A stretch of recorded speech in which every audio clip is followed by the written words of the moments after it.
Hello, everybody. Good morning or good afternoon once again to you all. It's my real pleasure today to introduce Paminda Bakwa, who's joined us as Holly's successor, leading our monitoring and evaluation program. But Paminda comes with us with a lot of expertise working on gender and diversity. She's worked with Amnesty and most recently with our sister organization, Free Muse, which for those of you who are not familiar, Free Muse defends the rights of artists.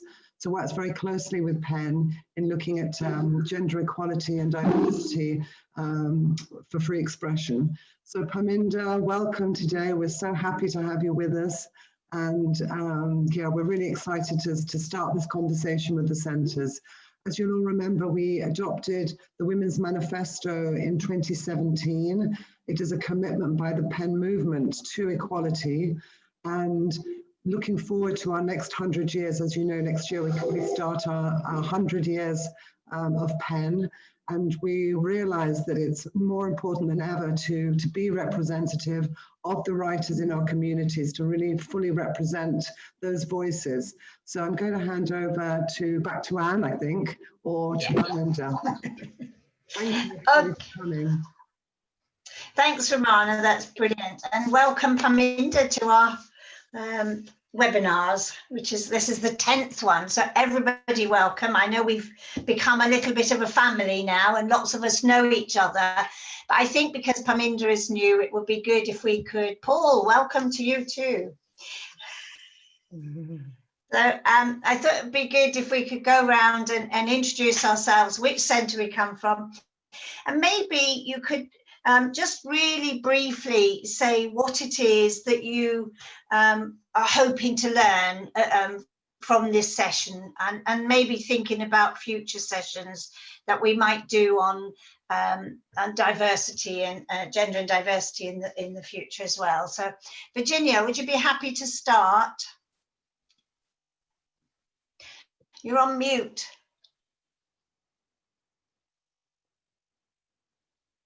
Great. Okay, yeah. Virginia Piri from Zimbabwe. I'm a writer, an activist in all sectors for the right of the people, for the rights of the animals, for the rights of everybody else and everything else, and environment.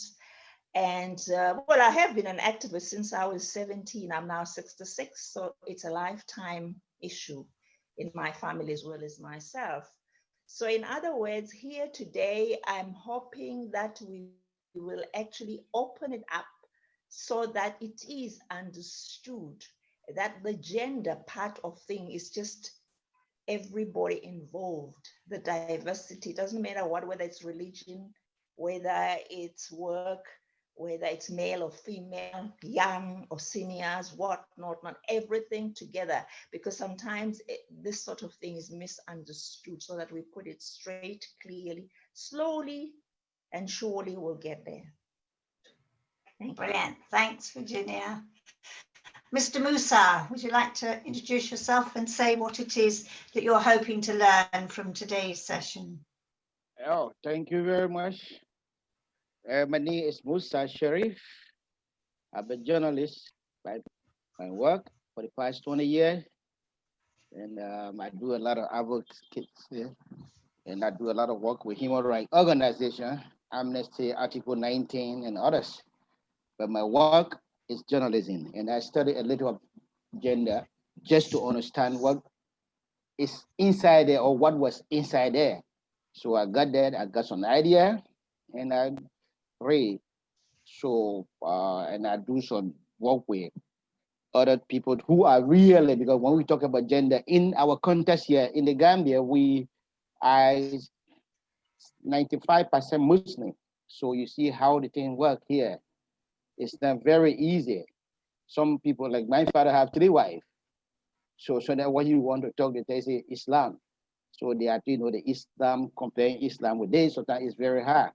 But I was part of a women rights group, the first in the Gambia to drop the knife, FGM. I was on the ground, involved, talking things that I didn't know, because these are culture that is real rooted in our system here.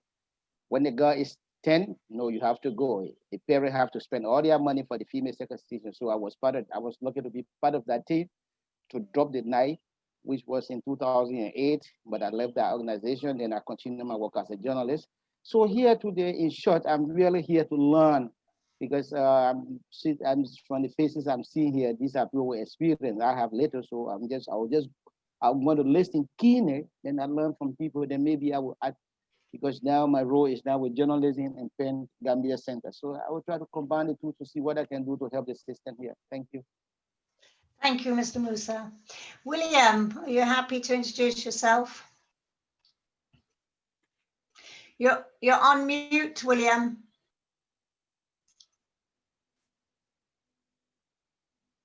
Great. Okay, thank you very much.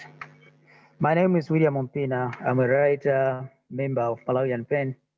I'm really looking forward to learn from this webinar because we have different characteristics.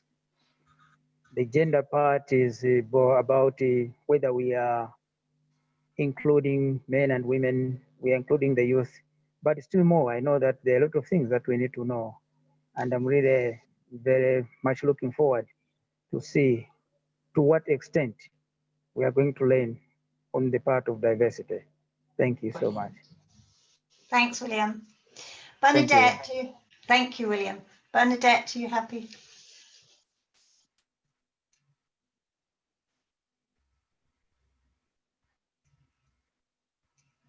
You're still on mute.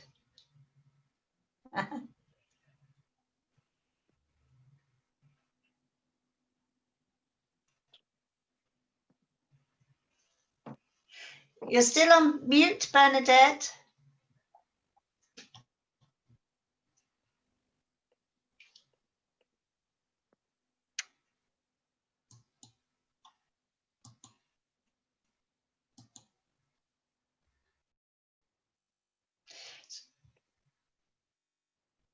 Yeah, it's a problem.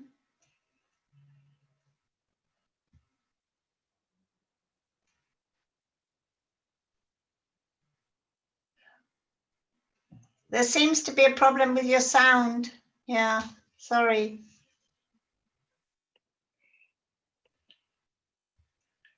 Bernadette, I mean, you are supposed to have sound, so yes, now I think she can talk. Hi, Bernadette? Bernadette? No. Bernadette? There's a problem. Okay, shall we move to, is Ali there? We'll come back to you, Bernadette. We still can't hear you. No. Aliu, are you there? People disappearing. Okay. Aliu. Was Bernadette.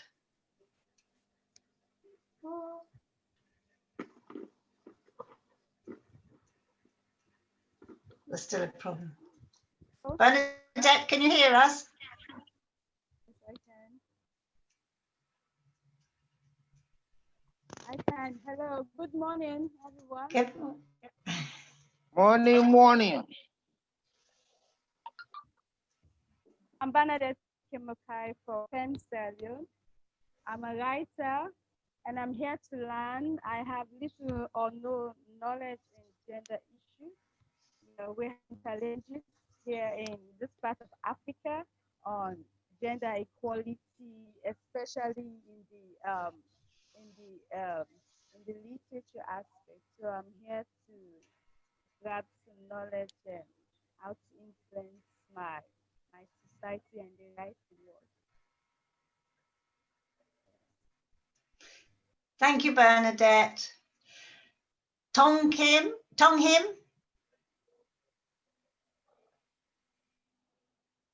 Hello, good evening from Cambodia. My name is Tong Him. Yeah, I'm a secretary of Pen Center in Cambodia. What I hope from this webinar is gender diversity and gender inequality, I think, is also important. So when I graduated from my university, master degree in social science, sociology and anthropology, my thesis is gender inequality in education. But this webinar, I hope we can learn from gender diversity in writing and education in the world. And as we know, many PEN Center PEN member are women, and also but Cambodia we have only men can join this webinar, but women there's no women in the board member. Yeah. So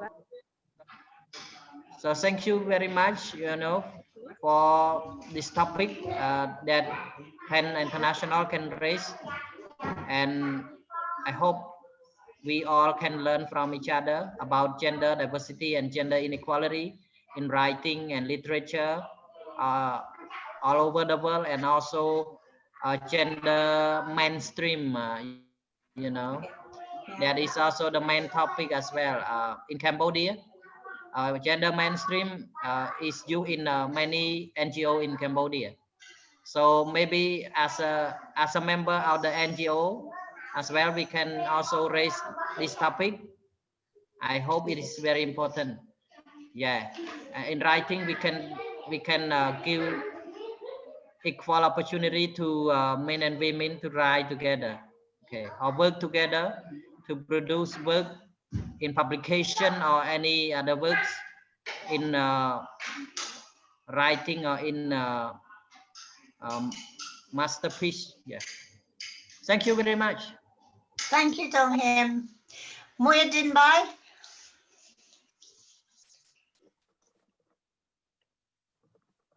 Thank you so much, Anne. Hello. Hello. I'm Mohammad Muhyiddin, Secretary General, PEN Bangladesh. I'm a novelist here and the editor of Golpokar, the only fiction magazine entirely devoted to fiction. And this is the only monthly literary magazine here in Bengali language. And I'm very much privileged and happy that I got a chance to join a PEN International webinar, 10 webinar, 9th webinar among the 10th. Okay, I missed one webinar, unfortunately for me. And the gender and diversity is a more important webinar to learn many things. And I hope, most of the people in the world, especially in Bangladeshi men and women, prefer to work with their members.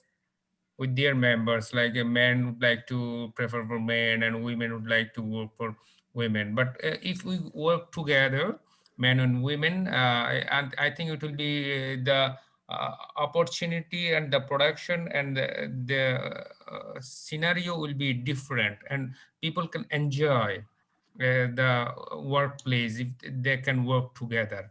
And I would like to know many things from how we can develop our efficiency in the gender and diversity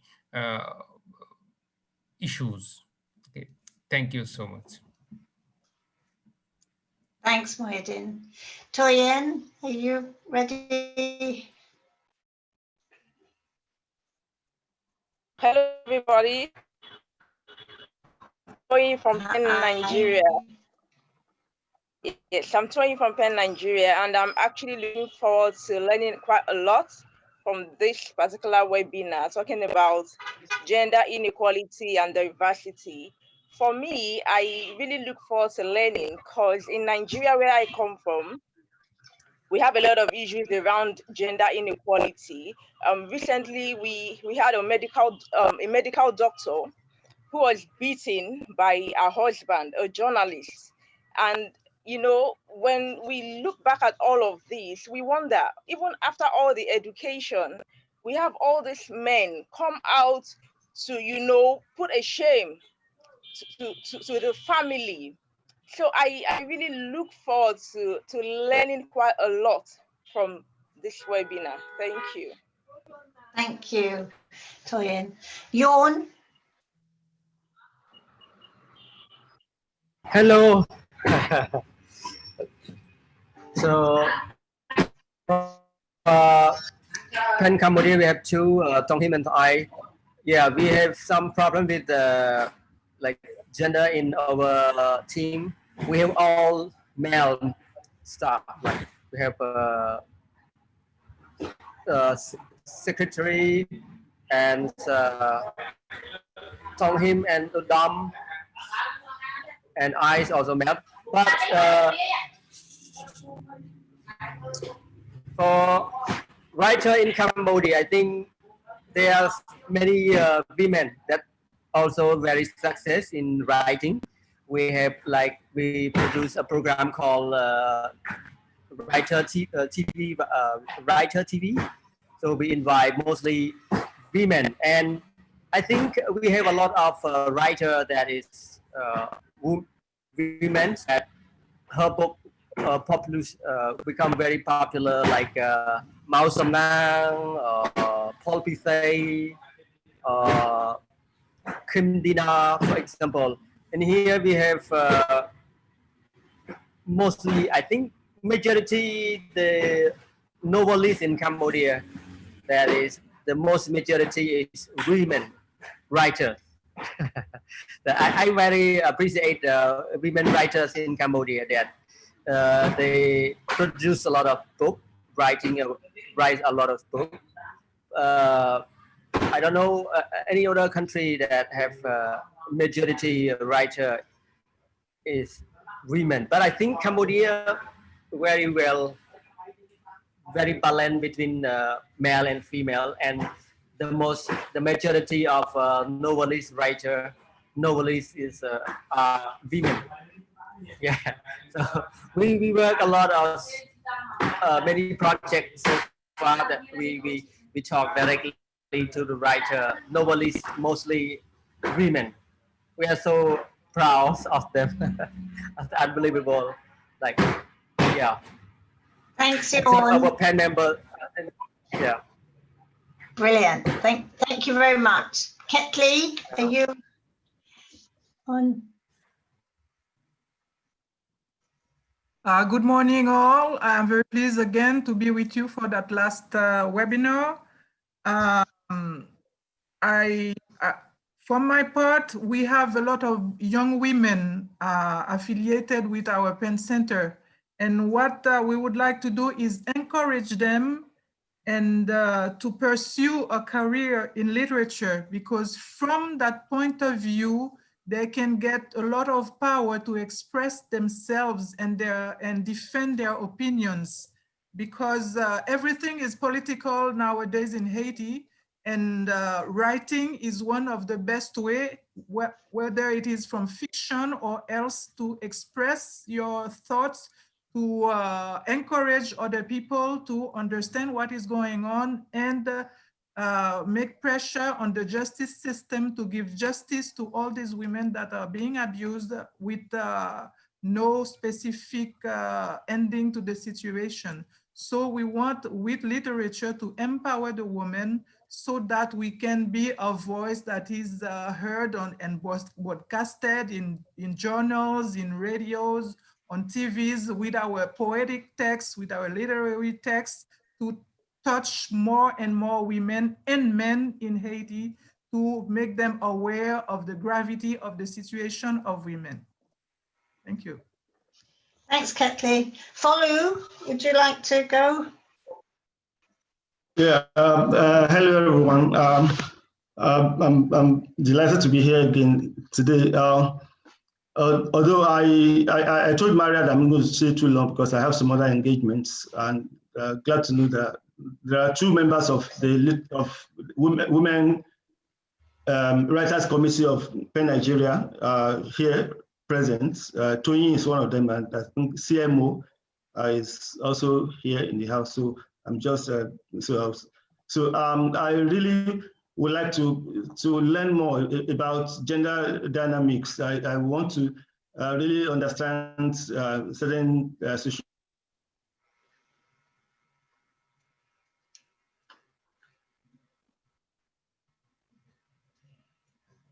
You're frozen, Follow.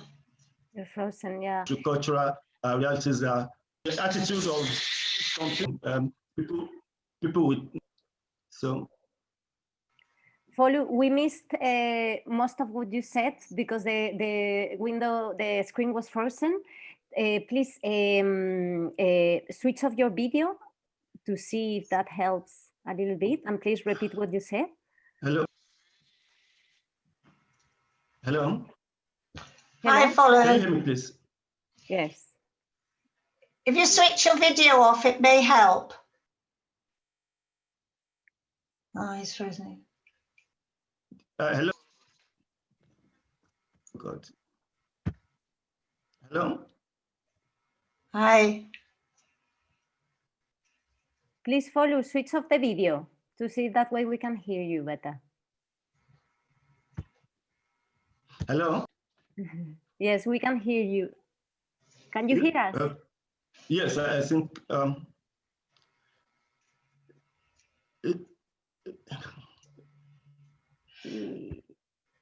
Follow, would you like to write in the chat box? Will that be easier? Because your screen keeps freezing. Maybe you could just pop it in the chat box for Baninda to. Yes, I will. Thank you. Brilliant. Thank you so much. Sarah, would you like to introduce yourself and maybe talk about what you're hoping to learn?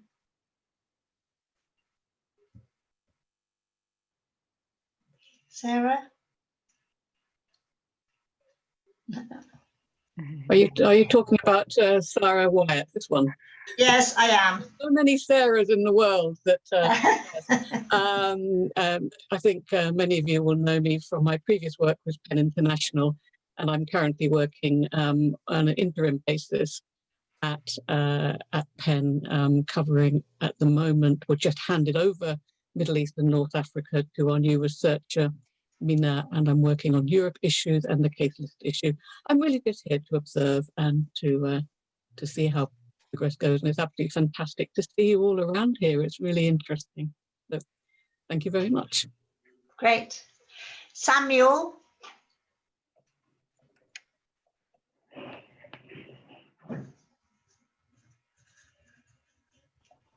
Hello, everyone. Hi. Yeah, I'm very much interested in this topic on gender inequality and diversity. I'm looking at it now from the contribution of all males and females to literature. In terms of the legal aspect, the government has done quite a lot in terms of bringing everyone on board. But is the contribution that you are worried about from the women folk in Zimbabwe? Very few are venturing very much into writing, and very few. Those women who have written have done very well, because we had, our colleague who was a Booker nominee. She went as far as that we want as many women ladies to come on board and join us, on writing, to contribute towards literature. Now, I forgot to introduce myself. I'm Samuel Maguire from Zimbabwe. I'm doing quite a lot of consultants in terms of writing creative, creative arts, focusing more on writing. I'm also an author. So I'm trying to contribute quite a lot in terms of literature. So I'm urging all the women in Zimbabwe to join us males in writing. Thank you. Thank you, Samuel. Wesley? Hi. Hi, Wesley. My name is Wesley Panjay from Malawi. I am the projects coordinator for our center, and I'm a writer. I hope to learn how best we can incorporate the gender issues in our center activities and in the material that we write as individuals. Yep, thank you. Thank you, Ezzy. Daphne? Thank you, Anne. Hi, everyone. Thank you for having me. My name is Daphne. I'm from Penn, Zimbabwe. I'm a journalist by training and practice at some point, and I'm an activist by profession. And I think for me today, I would be interested in learning about more about how we can try and look at gender diversity and representation from the point of view of intersecting it with personal politics, because I feel that we may have representation in numbers in terms of diversity, but sometimes we may have equal numbers of women and men on a board, but without the politics that looks at how there is gender discrimination, be it in our pen societies, in the content that we are writing, or in the kind of work that we are producing. So I think for us that would be very important in interrogating how we are presenting the issues, even if it's because sometimes it can be a man who understands gender diversity better and better presents how women are discriminated. So I think for me, that would be something I'm looking forward to learn. Thank you. Thanks, Daphne. Emo? Yes. Hi, everyone. I'm Imote from Pen, Myanmar. I'm a program officer for a Joint Peace Fund project. And I'm happy to be here again. So I don't have very much about the gender roles in here, but from one perspective about women involvement in writing would be an issue under this title, I think. Uh, we done the research with the Women's Writer Committee that women's writer have been decreasing year by year, as they don't have they haven't been able to write or even in getting awards. It has been 5 years that conservatively men's writers are getting the award. Not one woman haven't been come in the role or in the area here. So yeah, that's from my side. Thanks. Thanks, Emo. Patricia?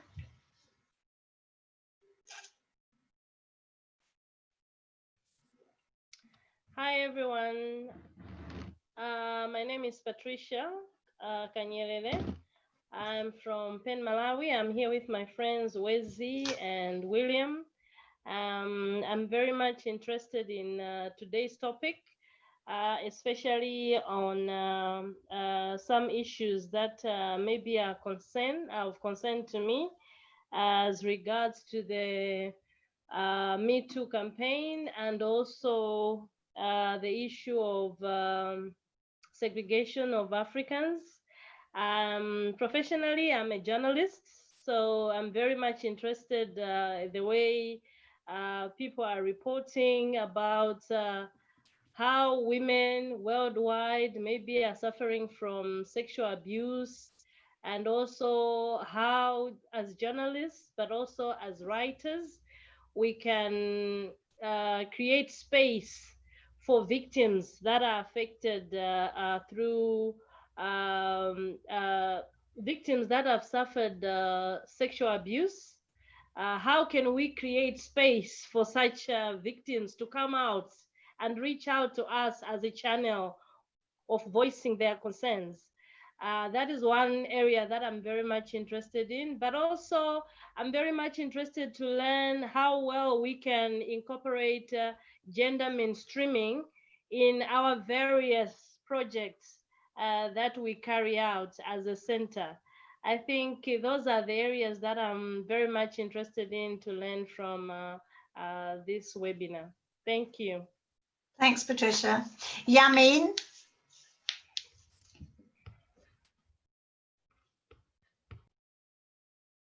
Are you there, Yamin?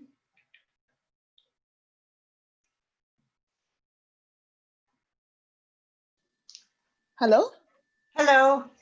Hello, Welcome. yeah. It's really a privilege and honor and to be with all of you today. And I am one of the members from Panjama, and we are trying to empower female authors to make sure their voices heard from their writing. Yeah. Brilliant. Thank you. Thank you all. Thank you all. Abdullah?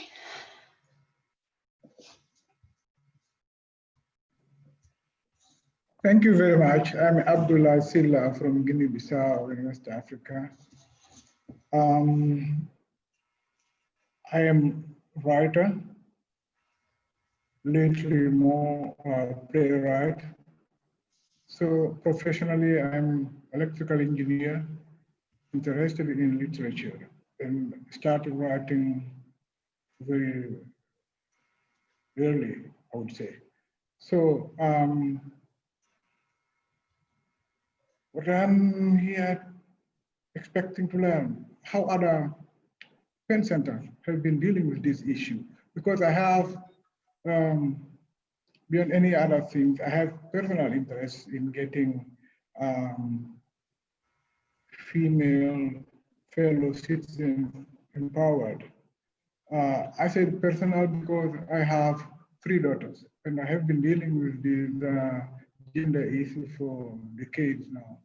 So I'm really very much interested in learning as much as I can how socially and within this organization, what can be done to empower our female members and get them more involved. This is what I'm expecting to learn from you. Thank you. Thanks, Abdullah.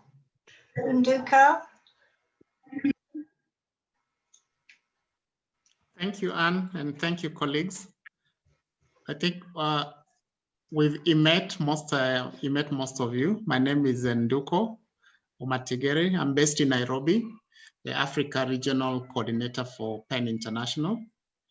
My hope from this webinar is to really hear your stories of what you're already doing in integrating gender and diversity in your centers, and also the hopes you have in terms of actions you would plan as a result of this engagement in your centers.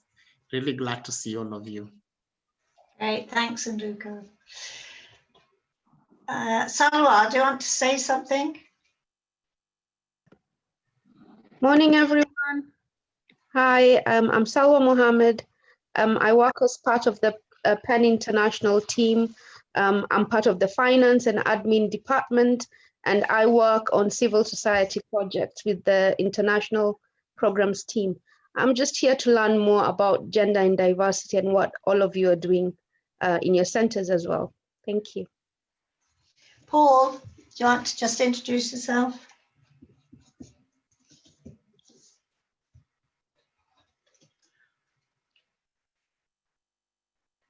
I think you're unmuted, Paul Julian. Can't believe that.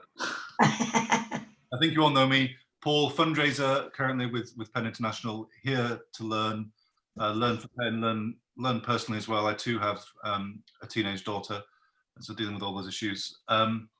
I've worked on gender-related projects in the past, and I'm just thinking back, I worked with Oxfam campaigns 20 years ago on the Millennium Development Goals, as they were then Sustainable Development Goals, which were focused, on that kind of binary language of women and girls. So I think the landscape has changed, and I'm really looking forward to, I've got a lot to learn, I know, so I'm looking forward to this. Thank you. Brilliant. Maria, did you want to say something? Not really, but I'm also here to learn as everyone else, and look forward to see, to talk with all the centers about it as well, to learn from everyone. Brilliant. The same as me. So everybody has introduced themselves. Parminder, I'm going to hand over to you now to do your presentation. I just want to say how honoured I am to be here today. It's just amazing to hear your introductions and to hear about what you want to learn. And I just want to say that I'm also here to learn about your country context, the way in which you work, and to talk about some of the challenges that you face. And just to say that this is a long conversation. It can't be reduced to 1 or 2 sessions. It's going to take some time for us to look at all the various aspects of gender and diversity and mainstreaming. So I just want to say that this is a micro introduction to gender and literature.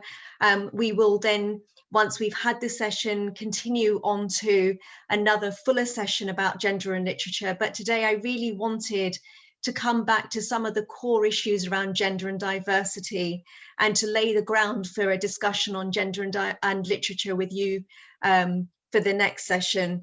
But ultimately, it's a real pleasure to join this conversation, because when we talk about civil society and we talk about embracing literature as a means of, as a tool of engaging our members, then there's no better point of departure for these conversations than gender and diversity. And many of us would have watched the global news around the Black Lives Movement, about the Me Too movement, about the Time's Up movement, and all of them have raised crucial issues about structural discrimination, issues of representation, imperialism, talking about even cultural forms of imperialism. We've seen the destruction of statues in Bristol, we've seen of a slave trader, we've seen the calling for the review and the removal of other statues, the questioning of street names, as well as the sentencing of the likes of Harvey Weinstein. So the questions about the nature of patriarchy and racism, all their causes, are not new. And some of you may remember in 1989 when the book The Empire Writes Back, in which it's authors challenge the literary imperial canon. And so what's interesting about this is that whilst none of these conversations are actually very new in terms of global history and discourse, but what is new around them is the global response to these movements.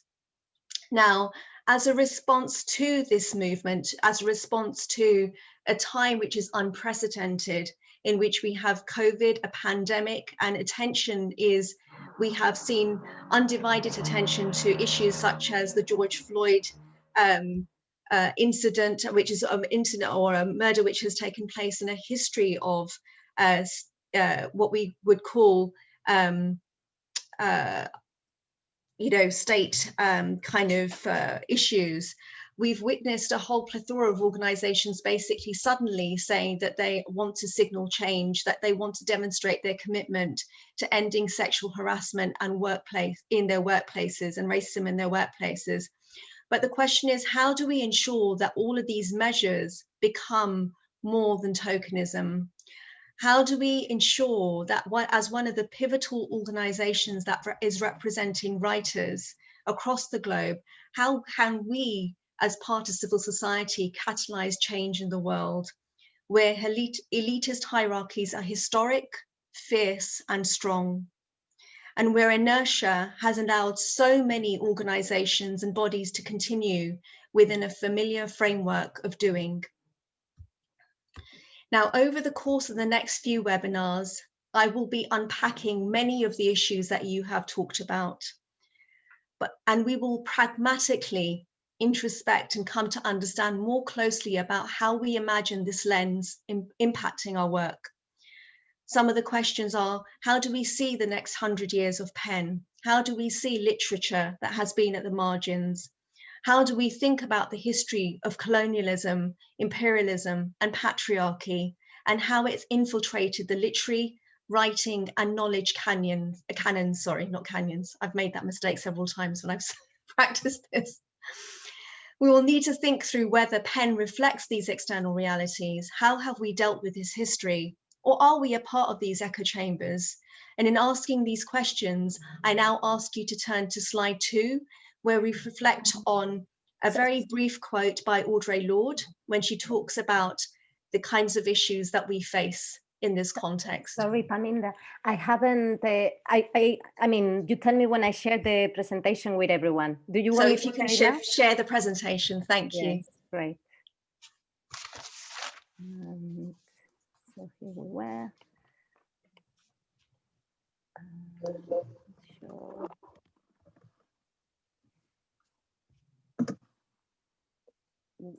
Are we in this or in the next one?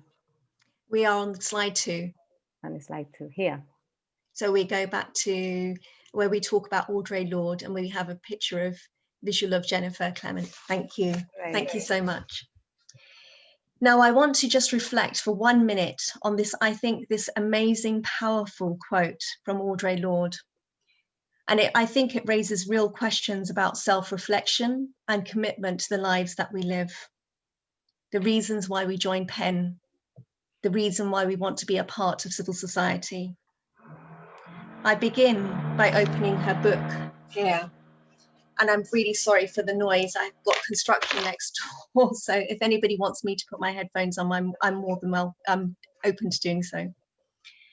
But she starts by saying that poetry is not a luxury. The quality of light by which we scrutinize our lives has direct bearing upon the product which we live, and upon the changes which we hope to bring about through those lives. As we learn to bear the intimacy of scrutiny and to flourish within it, as we learn to use the products of that scrutiny for power within our living, those fears which rule our lives and form our silences begin to lose their control over us. Now, I couldn't think of a more powerful, more demonstrative example or quote of the journey that we will embark on as we begin, as I said, these series of conversations. And Maria, if we can just jump to slide 3. So today's conversation, what is it about? What is this process? What are our ways of doing? Now, the process of asking these questions also means that the process of engagement is crucial in itself. And in doing so, we introduce a non-judgmental space which belongs equally to all of us. These are a series of exploratory conversations where I hold my hands up and I say, I do not have all the answers, but in which we talk about gender and diversity in how it manifests in the context in which we work.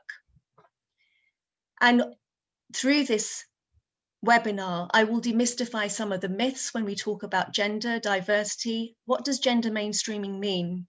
And how do we move beyond tokenism? Is it simply about counting numbers? And why should gender and diversity mainstreaming even matter to PEN? And what are the non-negotiables? What are the guiding principles and responsibilities on PEN when we're using this approach? And what I can promise you is that once we do fully embrace this way of looking and this way of doing, it will just, the impact that we will have with our work will be something that will transform our way of doing for the long term. So what we will look at as we continue and the actions that we need to commit to when undertaking this process. If we can move on to slide 4, Maria, be great. Yes. There are issues around a series of thought experiments. Like I said, non-judgment is a crucial part of this process. We have to examine our values and our belief systems. We have to examine our implicit biases and our unconscious biases. We have to think about our privilege. We have to have an exploratory exchange embedded in equality. Sometimes it will be painful. We'll have to embrace our personal experiences of marginalization. And we'll also have to think about how we can work strategically in terms of seeking out the most marginalized, both in terms of our outreach, in terms of our campaigning, in terms of our research. So as we start to think about building cohesion and society dialogue in a way that we haven't possibly, or probably maybe perhaps looked at before. We also have to think about why we want to do this. And when we think about the civil society program, we can see we have all committed to becoming more active in civil society more broadly, promoting literature in education, and in doing so, the pursuit of knowledge and exploring truth. But actually, if we look at the literary and the colonial knowledge canon, then actually what we understand is that this trajectory of what is taught and what is understood in schools, in universities, in wider cultural institutions, sometimes does not reflect our own experiences.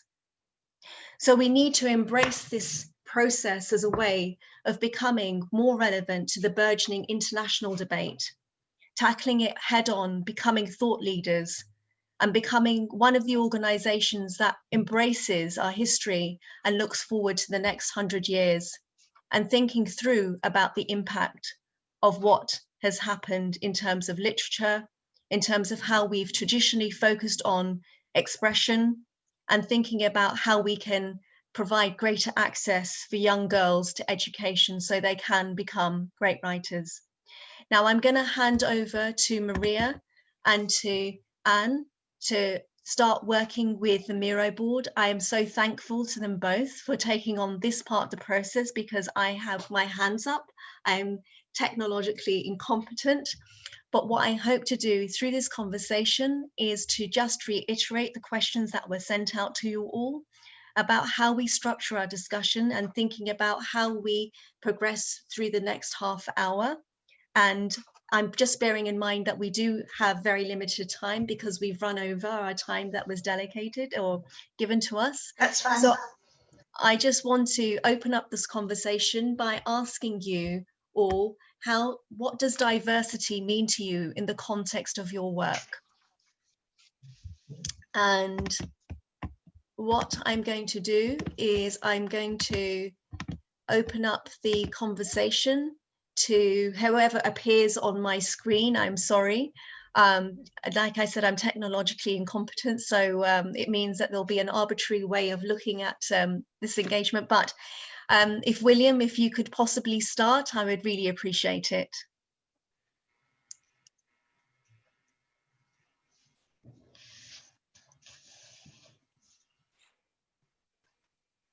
William, you're on mute.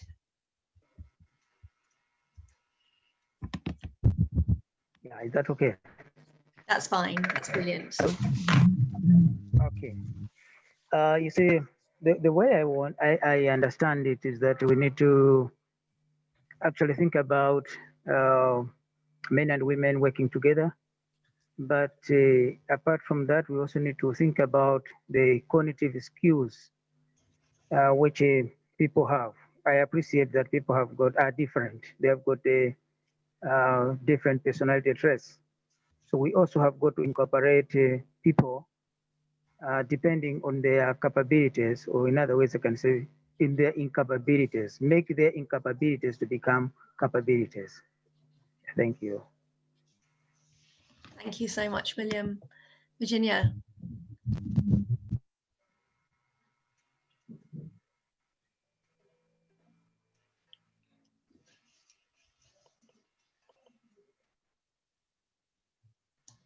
Virginia, you're muted.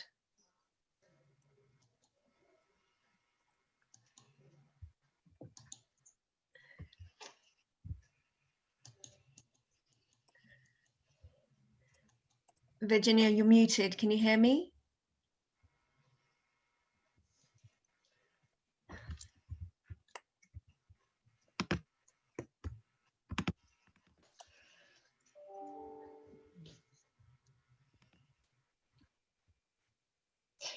William, if you have a problem with, you could write it in the chat box. If there is a problem with your Maria, yes. You're going to say something. Yes. No, I was going to say, Anne, just for us, do you mind, like, should we write one note each so that we can concentrate a little bit more? Okay, great. Yeah, I did a couple earlier. That was why those are there. Great. Thank you.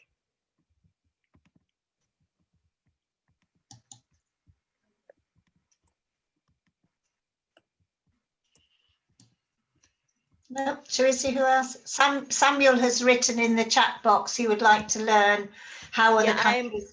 I'm okay now, fine. I'm back. Okay, good. Virginia, over to you.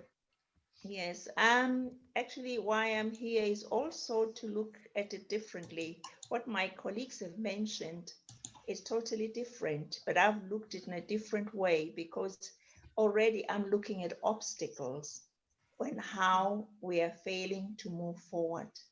First of all, like my colleague, Mr. Maguire said from Zimbabwe, we have all the laws and rules and everything in order. But the most difficult thing for people to move in this gender issue, I'm sorry to say, the patriarchy has come out so strong that it is almost frozen the other side, which is the female, either through intimidation or through withholding of resources and non-availability of space to be able to do whatever they want to do. And also this goes as far as the domestic side of things in the home, in the family. Even sometimes you find it college. I think I'll dwell on that one. That's the main obstacle that is stopping. And even looking at issues like this one is not supposed to pass. You look at diversity, people with disabilities, for instance, and people with no funds, the poverty, you know, is all over, and certain people cannot be. But it is all about patriarch. Of course, there are females also who sort of like, but the majority is a patriarch. That's where the hold up is. And I'll end there. Okay, so if we can move on to Musa.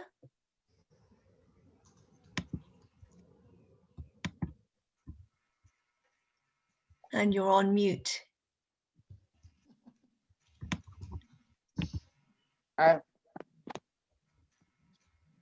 Hello? Hi. Mm-hmm. Can you hear me?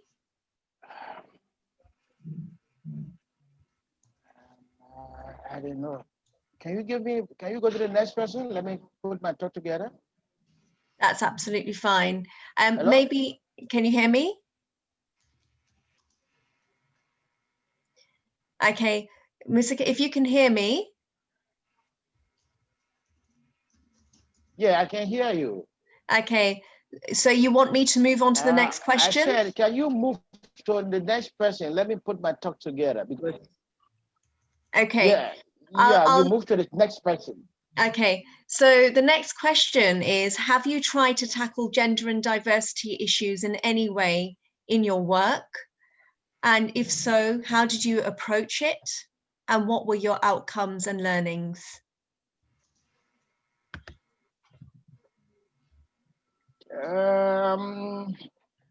Not yet 100%, as I said earlier, with Penn Gambia Center, but I try to do it as I told you, as I said very earlier in my introduction. I have done it as a journalist, and how would I don't know, I'm a bit lost. That's fine. If you want to have some time to think through it, I can just move on and then come back to you, Misa. Yeah, I'm a bit lost. Okay. Sorry. No, that's absolutely fine. Don't worry. Like we said, there's no judgment. This is just a conversation that we're having. So can you go to the next person? Let me grab something. I'll put it in the chat box. Yeah, okay. Go to the next person, please. Okay, so the next. I will put in the chat box. Why don't we continue with the order of the questions? Because the idea is like first tackle one question and then move into the next ones to keep the conversation a bit focused on that question. But then we can come back to you for, in the next round, and you can think about it in between. Musa, do you think that would work? Yeah, that will work for me. Okay, you have to. Yes, I was a bit lost. Yeah, please, I bet. No problem. So, so Bernadine,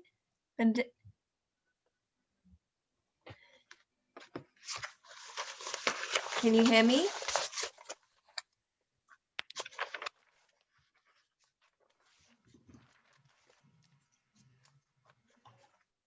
Bernadette, can you hear me?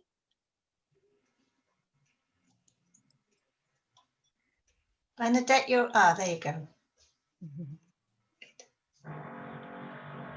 So can you tell us a little about what diversity means in the context of the work that you're doing, or within the context of your national kind of, the national context there? My understanding of diversity is including men and women in decision making. And for Penn Stallion, earlier this year, we had a seminar where we addressed some gender issues in writing for children. Yeah, so we concentrated on including the girl child, promoting girl child education through writing and awareness of their rights, because in Sierra Leone, women issues are being ignored by government officials and various sectors. So as a team, we had a seminar and we brought in an expert in gender issues to enlighten us. And yeah, we brought out the issues that affect, sexual violence, FBMG, many issues affecting the girl child. We are concentrating on the girl child for this that seminar, and we wanted to include them in decision making. So this is how far we've gone this year in terms of gender, because somehow it's a new concept on our own side. We've not been tackling it based on various resistance and all that. Okay. Thank you for that. And if we can move on to Huyev, I'm so sorry if I'm mispronouncing names.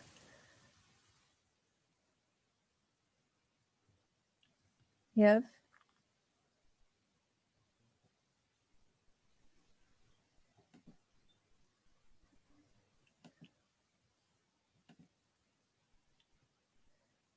From Cambodia? If you can unmute.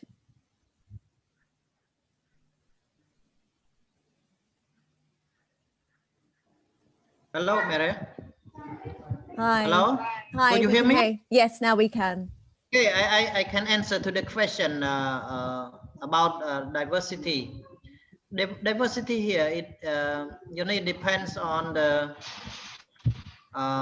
context or discourse. I mean, how this word is used in the context of gender mainstream or gender inequality, gender equality, or something like that. And discourse, this word is used in the context of literature or education or writing.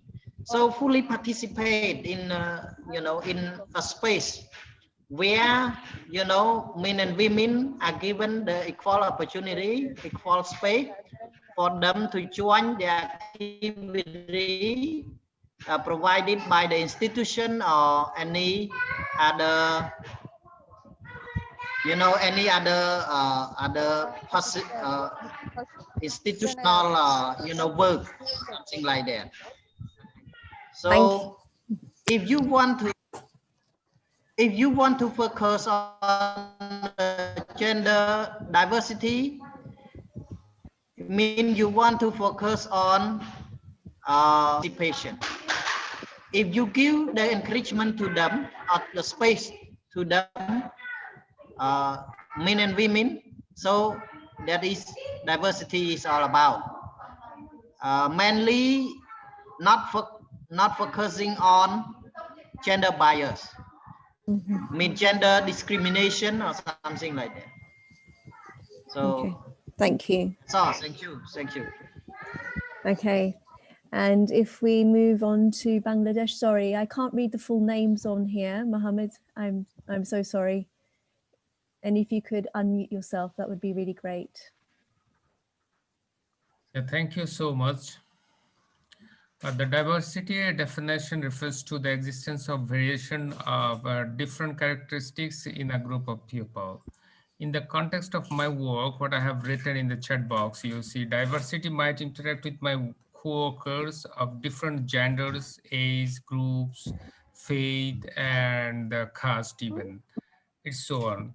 In our organization, PEN Bangladesh, you know, there are many people, many members are from the different economic classes, have different personalities, physical status even, and they but we always try to make a label of the gender balance, and there is no discrimination. You see, we have two female general secretaries, and the executive committee members are 1/3 are women, and our vice president also women. So we try our level best to make a equal community in the organization. Okay, Thank thank you. you. Thank you so much. That's really helpful. And Ketley.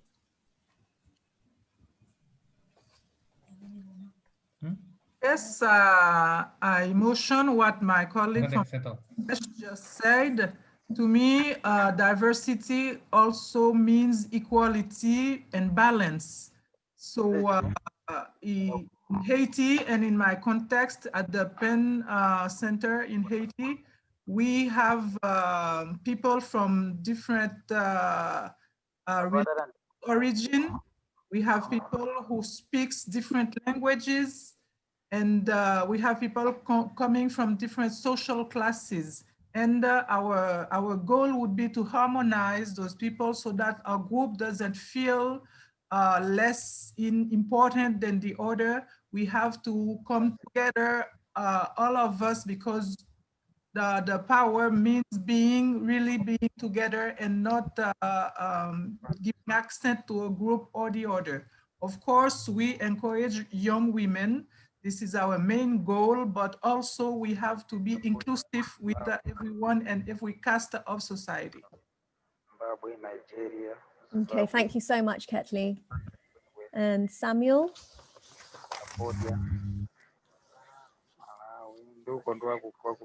Hello. Diversity to me means, you know, inclusiveness of everyone who is in the country. In Zimbabwe, we have different, you know, groups of people, but the languages are almost the same. We have people in the rural areas. We have people from the low-income suburbs of Zimbabwe. We have, I mean, you know, it includes both women and men in these groups there. So I'm saying diversity, you know, would want to learn and know what the people in the rural areas are thinking or contributing towards, you know, literature. They have a lot to tell us out there in the rural area. In the low-income areas there, where we go to the ghettos, you know, and everything there, we have young women, and I mean, basically we have women. We have a lot to contribute towards the richness of literature in Zimbabwe. So I'm saying it's all about inclusiveness. You know, let's include everyone to be part of the literature, you know, world. Thank you. Thank you so much. And my view on my computer is a bit restricted because I also have my own presentation opened up. Is there anybody else who wants to say something? I'm sorry. Could you please just put your hands up if you do?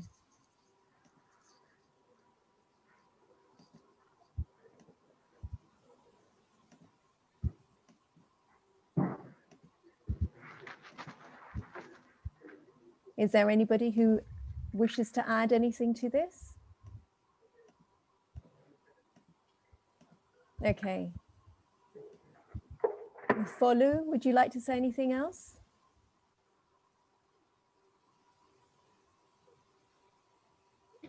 Or would you like to add anything to the chat box? You're muted at the moment, but I know that we have internet issues there, so. Okay, so can I speak now? Yes, you can. Yes, I think from the Nigerian experience, we've been very sensitive about gender issues in our activities. Although we've really encountered a lot of problems. I remember the last time we were doing things about misplaced or displaced persons in Nigeria, and we know that most of the victims are women and maybe children, especially because of the conflicts in the northern part of the nation. And then a lot of us were in Lagos in the southern part, which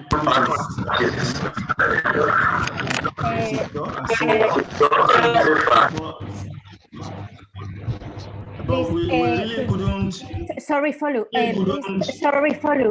Whoever is not talking, please. Mute microphone.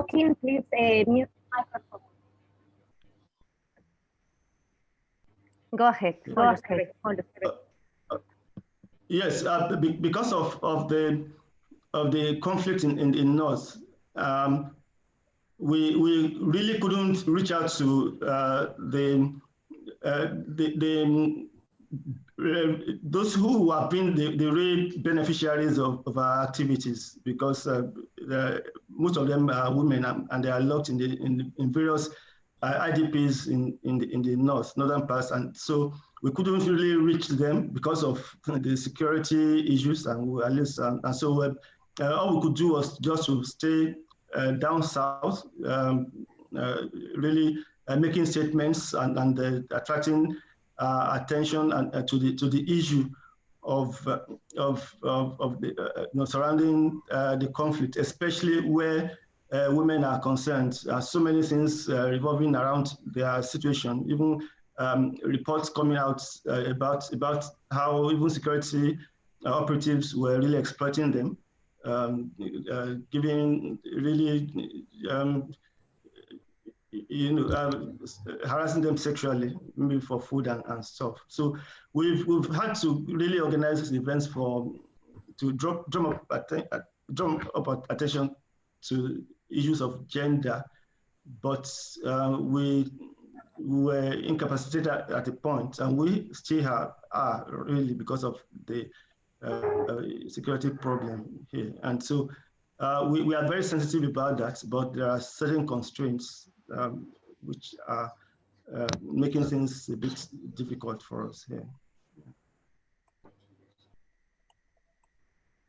Sorry, thank you so much. And can I ask Toyin to also speak here as well? I'm so sorry, my view is only of a single contributor, whoever's speaking, because I want to also refer to my notes. So Toyin, please go ahead if you want to add anything to this.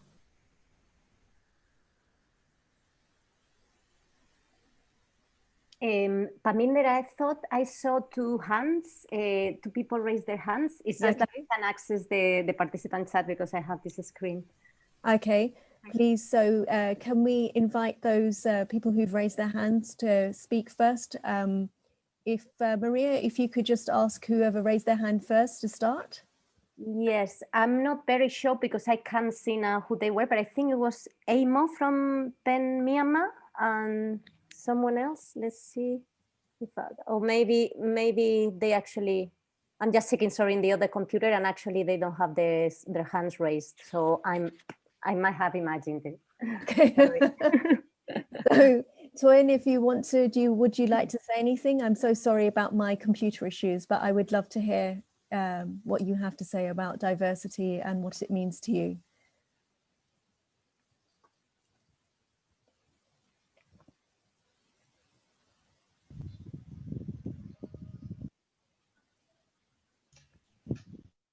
Toyin, can you hear me? Yeah, hello? Hello? Hello, yes? Yeah, Musa. Hi, Musa. Yeah, okay. That is a big issue. Like I was a big loss because I was, that's why I couldn't speak. But in the Gambia, yep, it's a big issue before Penn Gambia Center coming in 2017. You see, Gambia is one of the most strategic country in Africa, in the sense of when we look at human rights issues. Because when you look at the African Center, the African Commission, which is a and of the AU, the human rights, that is the African Commission on Human and People Rights, we hosted in Banjul, the Gambia. Then when you look at the African Center for Human Rights and Democracy Studies, we hosted for Africa in Gambia, also in Banjul. Then when you look at the African Institute for Development and which the African government to court, we hosted in Banjul.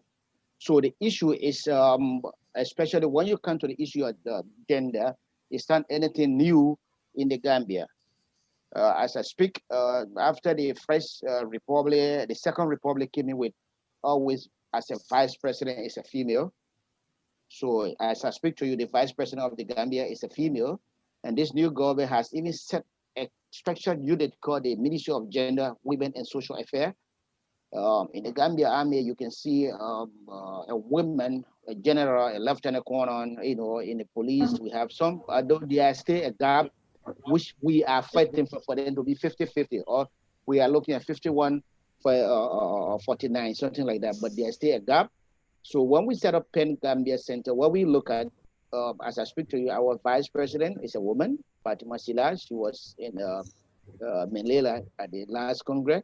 Then we have Teneka Wajaite, who is the treasurer. Then we have other people that, because we are trying to build some committees, that we are trying to share some responsibility.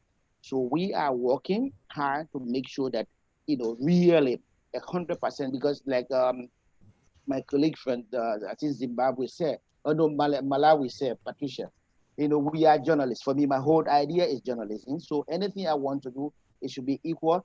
Even in the newsroom I work, the news editor, most of the staff there, they are all female, because we give right to women. So we are trying, that's the same thing we want to start at Penn Gambia Center. If we're trying to create position, at least like women should not just be at home, because when we get into that one, we'll be looking at gender and equality. The thought has been long for Africa. It started with gender and development, gender in development, women in development. So we are moving gradually as we go on. So that is the same thing we are trying to imply into Penn Gambia Center. Thank you. Thank you. That's really helpful. Would anybody else like to add anything? I'm really conscious of the fact that we are over time.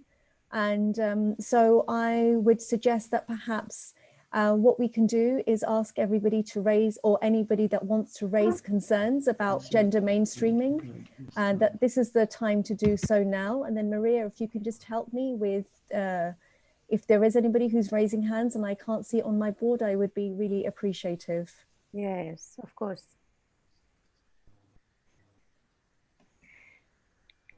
So actually, as Paminder said, because we're running out of time, you can say something regarding this question or this second question as well, and anything or anything you want to raise, and we'll keep track of it. Thanks.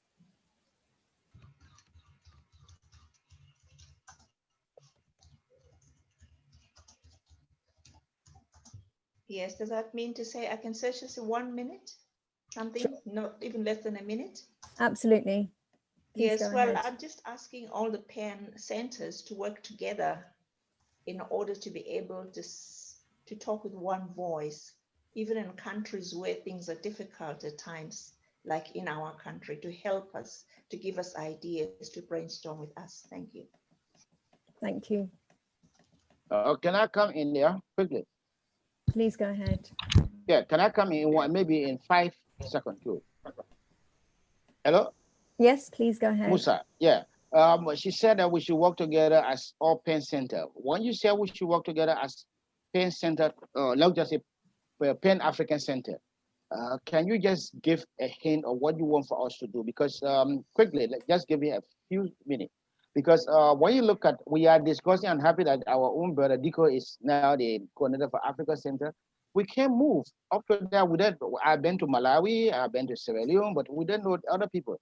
These are things that maybe we need to look at a WhatsApp group, maybe an email group that will be shared. Like if I want to work on a project in Gambia, if I can't do it, someone in Zimbabwe, we can talk, because at the end of the day, we are one body. But how can we move? That's the question I want to ask you. Well, you're asking me, yes, the situation is certain countries people avoid because of the problems that they have. In case in our country, it's like a hot potato. And at times people rather not push. But I think you might as well push, because we have to get somewhere. we need help, we need to work together, we need ideas. Like you're saying, groups and all, it's fine, well and good, but let's see it happening. Thank you very much. Okay, can I just respond to that by saying that this is a long process, like I've said, there are no immediate answers, but what we will be doing, or I will be doing, is sitting down and basically chalking out a draft gender and diversity strategy, which I hope to circulate to you all. And within this, we will lay out the phases for how we will approach this mainstreaming. Within the strategy, we'll also look at some of the key issues that are involved in terms of how one gender and diversity mainstreams through an organization. I will be sitting down and I will be looking at all the various aspects of what this work will require. So my first focus will be on the Secretariat in terms of understanding how we see information and how we understand our knowledge banks, how we analyze information. And then I will also lay the seeds at the end of this webinar in terms of, for the next webinar, in terms of gender and literature more firmly, in terms of asking some key questions which are arising through this webinar, but also in terms of I will address them much more concretely within the next. There will be a series of webinars. This will be focusing a little on just unpacking what we mean by gender and diversity. The next one will focus more solidly on gender and literature, and then we will move on to gender and freedom of expression. But the idea is really to collectively work on these issues together. So if it's felt that certain strategies or certain methods of engagement would assist you more so than others, that's a conversation that we will have at a later point in time. At this point in time, really, it's really just about establishing the key concepts and establishing the key kind of values and belief systems that we want to address within this context, and then basically chalking out the groundwork for the next 1 to 2 to 3 years. So this is very much something that can't be answered immediately, but I will come back to it in terms of tools and techniques and strategies that we need to employ as part of this collective process. So thank you. Is there anybody who would like to add anything to this conversation before we move on? Because I'm just conscious that it's now coming up to 12:30. And please, Maria, if you could help me if there are any hands raised. Yes. No, I don't see anyone. Okay. So thank you. This is such an informative conversation, even for myself, in terms of my learning and understanding PEN, because as you know, I only joined 3 weeks ago. And so for me, I really want to now focus just in terms of the presentation about just introducing some Sorry, key Parminder. concepts. Amo from PEN Myanmar raised her hand in the last moment. Okay, sure, please go ahead, Momo. Hi, sorry, it will just take 1 minute. That's absolutely fine. Please take 2. So I will. They have quite covered every topics with the diversity, but I also feel that it should also in diversity we also need to focus on the one point that journalists and news reporters and magazines, they also have big influence discrimination. Can everyone hear me? Yes, but if everybody else could switch off their mics, please.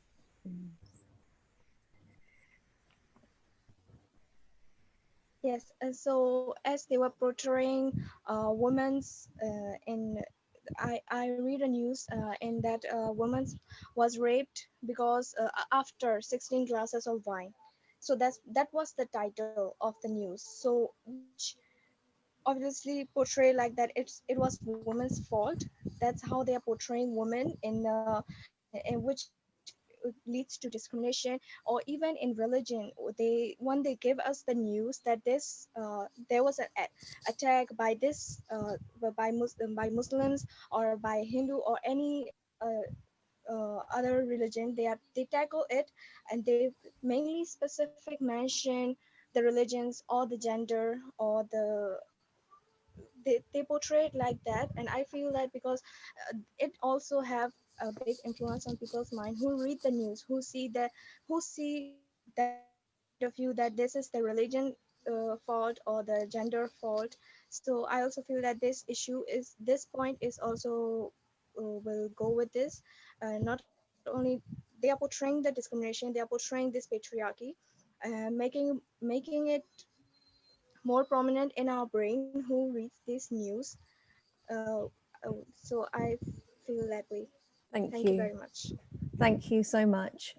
And so now I'm going to respond to some of the things that we have been talking about. Like I said, there is so much to unpack with this conversation. And so when we're looking at issues of representation within the media, for example, in situations where women have experienced rape or sexual harassment or sexual violence, it's often, very often, put on the woman as something that they have invited somehow by drinking 16 glasses of wine or by wearing the wrong clothes. So I will just now, conscious of the time, move on just to unpacking some of the kind of crucial terminology. And Maria, if we can move on to slide 6, that would be really great. Yeah. And in slide 6, what I've tried to do is a very simple diagrammatic visual image of how gender plays out in terms of our identities. So I think we need to move on to the next one, Maria. Perfect, thank you so much. So in terms of gender, now when we talk about gender and when we talk about sex, very often they're both interchangeably used for the other. So when we're talking about sex, what we're talking about is the biological difference. And we're talking about anatomies, we're talking about the physical aspects of our bodily being. But when we're talking about gender, we're talking very much about the social construction about what women and men are expected to do. And within this context, I will give you an example, and basically just to kind of lay out what this can mean in the context of real life.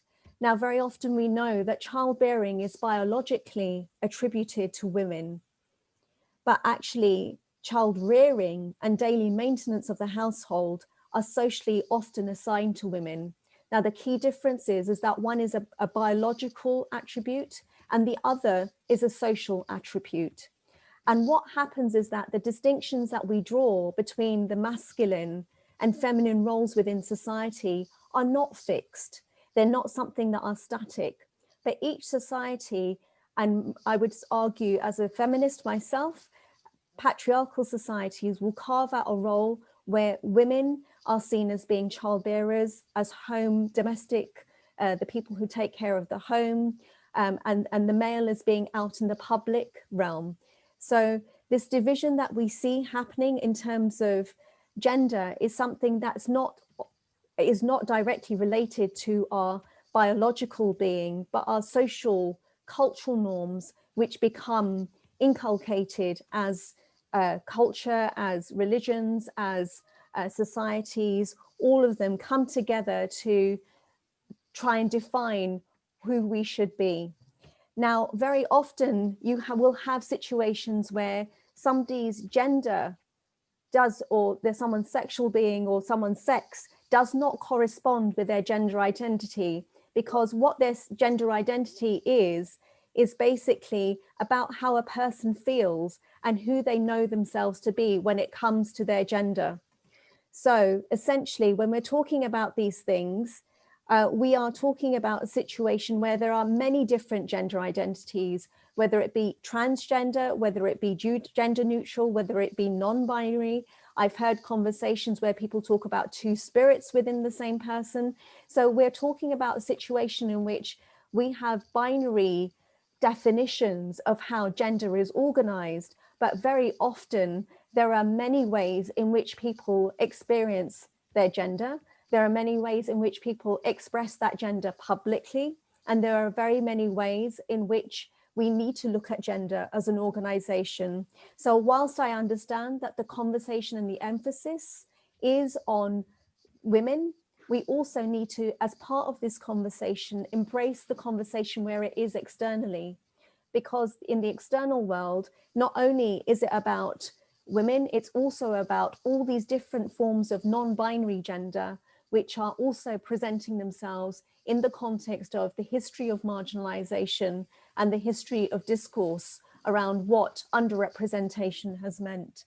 So as we move on to slide, I'm going to miss out slide 7 because I've just explained some of what I'm talking about in slide 7 and slide 6.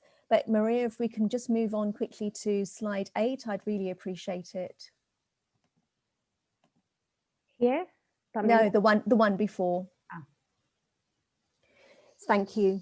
Welcome. So when we're talking about gender and diversity mainstreaming, what are we talking about? What does it truly mean?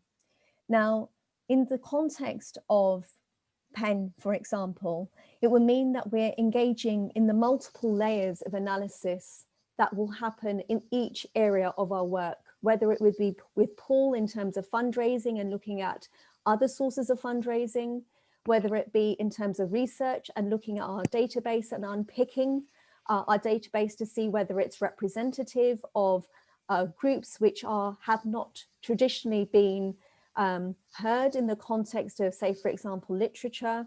It will look at, say, for example, the context of outreach. Who is it that we engage with and how do we engage with them? And what methods and tools do we engage with them in terms of trying to embrace their conversation, in terms of trying to embrace their debates that they've been having within their worlds, and how do we bring them in? So simply what it means is that we will consider these factors in everything that we do. And what it means is basically also when we talk about gender and diversity, as we know, as we experience as women, that gender never stands alone as a sole factor in structuring power within a society.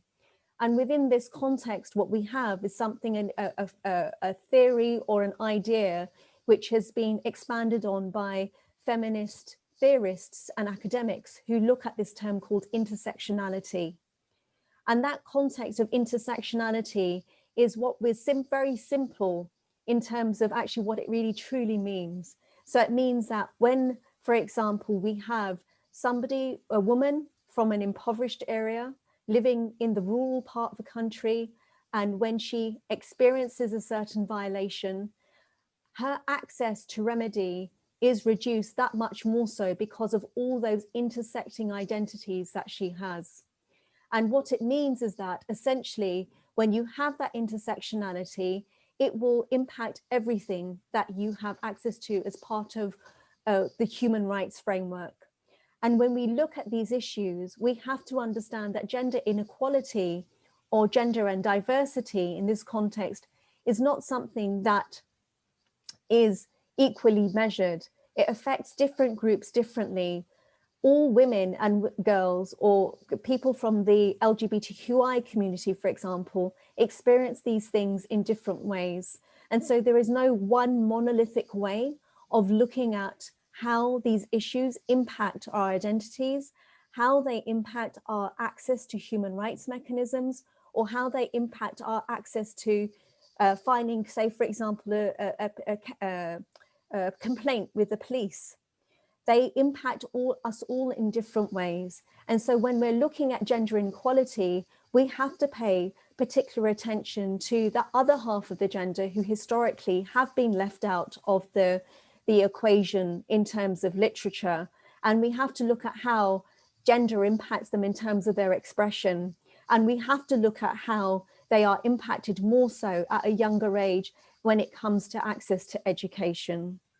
So one of the things that I just want to say very briefly is that this understanding around gender and diversity within the international human rights community is a very recent one.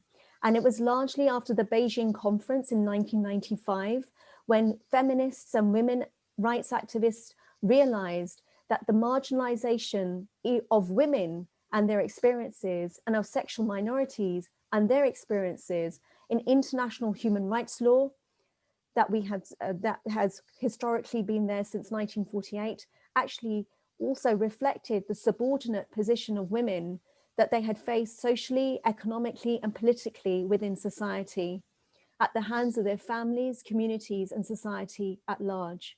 So this absence of women that was in terms of their experiences or in terms of sexual minorities and their experiences was very much written into the conceptual frameworks of human rights instruments. And it's since in 1995, when the Beijing conference happened, when the feminists and the women's rights activists came together and human rights activists came together, that this absence began to be noticed, conceptualized, thought on. And so we have seen an expansion even within human rights frameworks in terms of what these experiences mean. So I just want to move on to the next slide, Maria, if we can. And in here, if Maria, I just want to just give you 1 second glance or just intro to this video.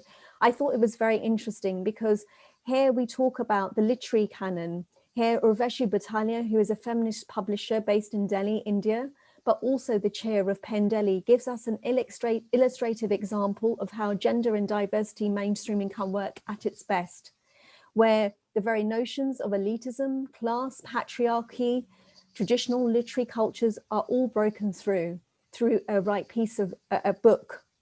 And she talks about how 70 women from different villages all come together to produce this book on the female, on the bodily anatomy. And she talks about very much about a context in which these issues are often taboo. And we're going to jump to a 2-minute piece here where she talks about what she learned from this experience as somebody who is already a feminist and has already been working in the field, but what this experience brought to her. So Maria, if you could just press the button, that would be great. Yes, of course. I have it prepared here because thank you. I didn't manage to write this. The experience of publishing this book, Sharir Ki Jankari, taught me something else, an extremely vital lesson, and that was that knowledge is not only about the rich and the wealthy, but it is also about the poor. That the business of publishing books is something which is a wonderful business, but you're always aware of the fact that it is a limited business because books traditionally only reach out to people who can read and write, to people who can afford to buy books, to people who have the time to buy books, and to people who have the leisure to read those books or the desire and inclination to read those books. Here was a group of women who were illiterate writers, because just as readers are people who can afford to buy books, so also writers tend to be people from the elite, from the rich, people who are educated, people who are literate.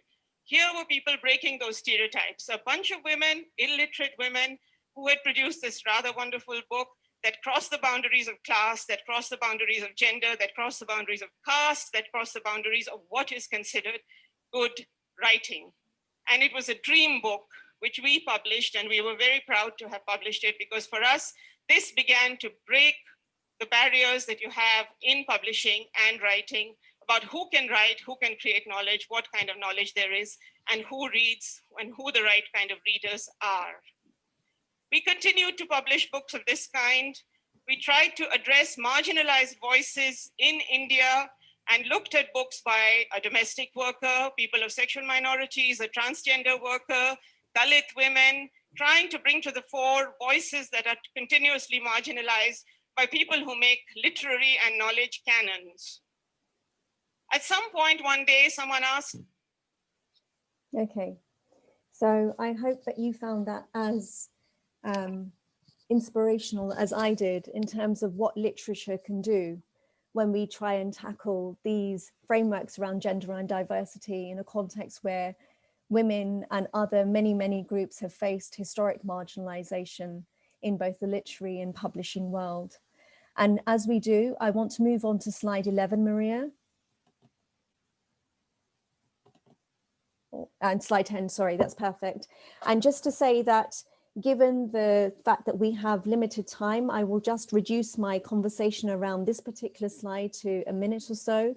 But what I want to say is that we will be returning to this diagram many times during the course of our webinars, because in this, when we talk about gender and diversity, we can start to see how gender and diversity is impacted by various forms of domination and various forms of oppression.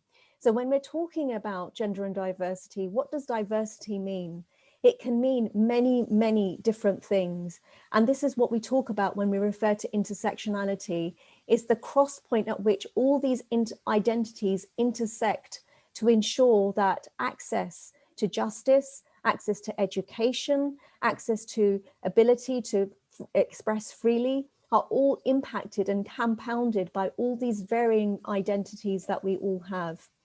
But I just want to just quickly go through one thing before we move on to the next the diagram, is to just to emphasize that it's not just about the kind of common things that initially come to in our minds when we're talking about diversity around language or about disability, but it's also about the fact that how women who are considered to a whole issue, so for example around color, around light or pale, around forms of anti-Semitism, around those who are in terms of how working class, the poor, we've talked about some of this, about where it's about English as a second language. So it's many different things which can play up in terms of this intersectionality. But one of the core issues that I find time and time again, apart from race,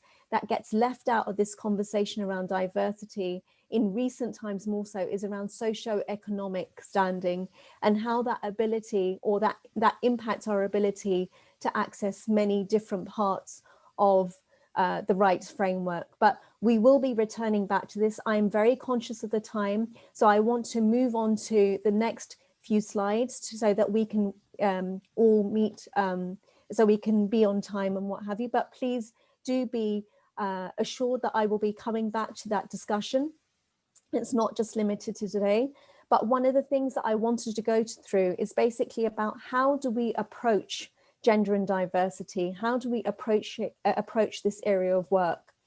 And one of the key things that we want to do in this context is, when we're talking about gender and we're talking about diversity through the context of our reports or our research, is that what is called the ethics of do no harm.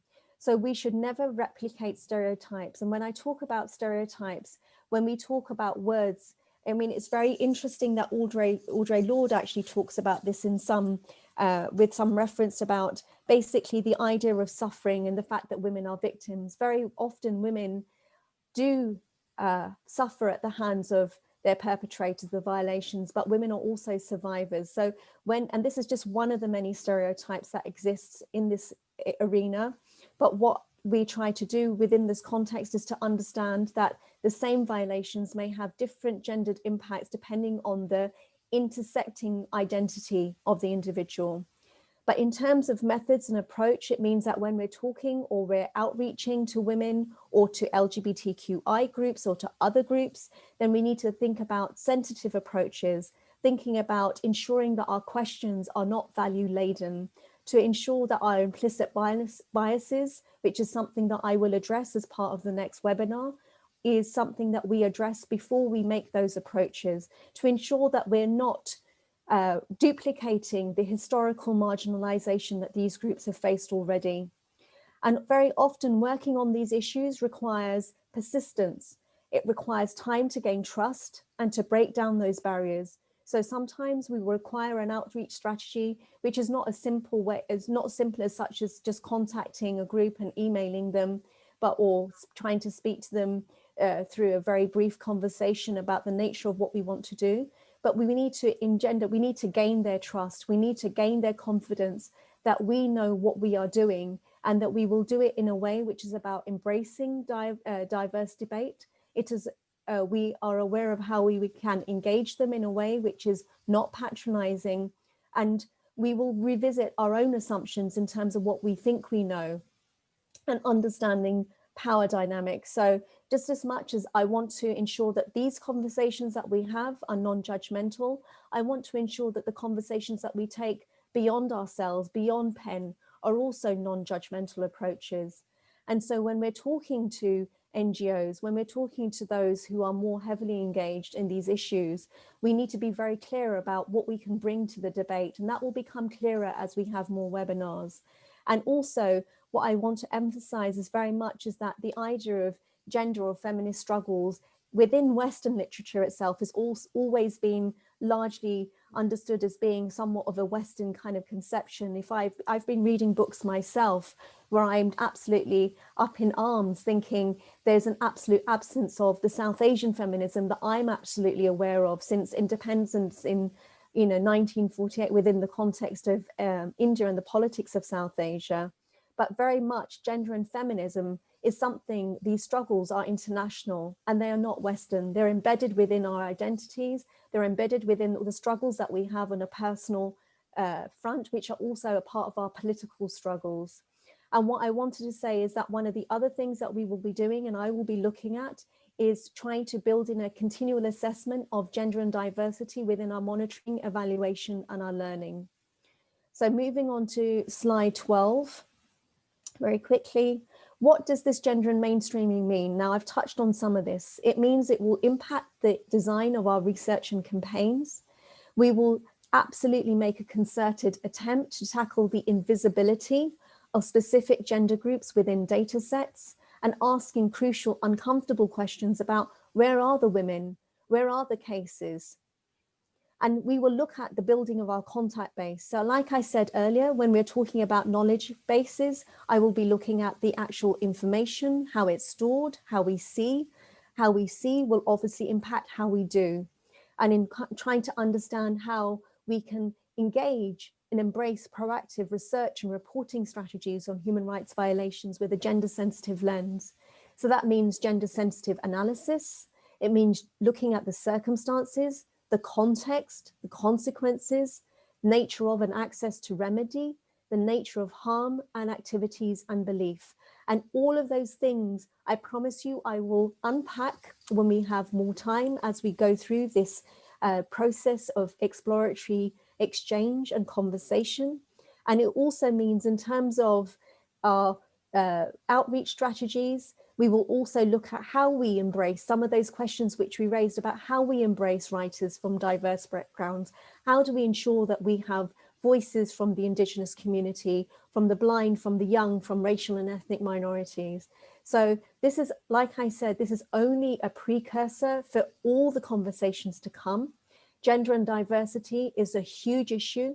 And as we move on to slide 13, Maria, I want to just basically say that as one of the things that I will be now doing after having had this wonderful conversation with you all and starting to gain a sense of how PEN has been trying within the centres, within our national struggles and our context, trying to engage with these issues of embracing more women, of trying to ensure that women's voices are heard, of trying to ensure that even when you have equal representation within the board, are those voices being given the space that they need to have to be able to articulate some of the historic issues that they faced.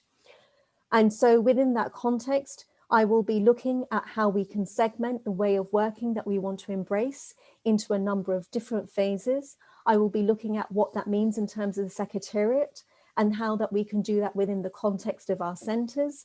And I will be looking at breaking it down in a way which is consumable, understandable. And I want to open myself to you all through the regional coordinators who will be working very closely with me to say that I'm going to try and develop a pool of knowledge. So that means that you will have all of these slides, for example, but I will start to unpack the wording, the concepts, all of these things through not just training materials, but also through actual hard paper glossaries, etc., that you can refer to. So this is the first thing that I will be doing, like I said, is just to try and identify what work needs to be done in PEN, looking at, for example, within the context of the next webinar, looking at gender and diversity and literature and unpicking this. And I'm sure it's going to lead to very fruitful discussions. But if Maria, if you can move on to the last slide. Yes. So within the context of the next webinar, and to try and pick up on some of the things that we have all raised within within this conversation, I want to lay a few questions, a few seeds of doubt, a few kind of thoughts, thought experiments within yourselves and collectively within your centres as part of the discussion that we have next time. And I promise you, I want to really ensure that this discussion is something that we continue very soon. But when we talk about the colonial, the gender, the patriarchy, the racist literatures or the colonial literatures, I want to also understand, what is the literary tradition in your country? Is it representative of the wider population? Does it include all groups? Is it a reflection of the issues relating to marginalization in wider society? Or do they represent only a voice of the few?